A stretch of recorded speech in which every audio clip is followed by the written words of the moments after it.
Quelles sont les propositions de la Chine pour le prochain 30 glorieux dans la région Asie-Pacifique?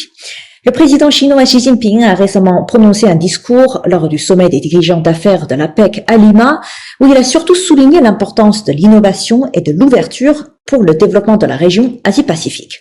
Il a déclaré, je cite, « Nous devons maintenir l'innovation tout en respectant les principes fondamentaux, mettant en valeur l'ouverture de la région Asie-Pacifique et son inclusivité. » Dans son discours, le président chinois a proposé 3 propositions clés pour renforcer la coopération en Asie-Pacifique. D'abord, il a affirmé qu'il était nécessaire de maintenir l'innovation comme un moteur de favoriser une forte croissance économique mondiale.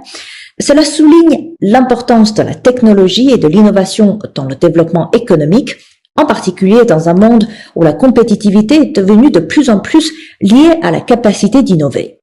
Ensuite, il a insisté sur la nécessité de promouvoir la réforme du système de gouvernance économique mondiale dans un contexte où le protectionnisme et le nationalisme économique gagnent du terrain. Cette proposition est cruciale. Le président a également mis en avant le rôle de l'APEC en tant que moteur de la mondialisation économique, affirmant que l'APEC doit aujourd'hui continuer à être le moteur de la miracle asiatique. En effet, cette affirmation souligne l'importance de la coopération régionale pour surmonter les défis mondiaux.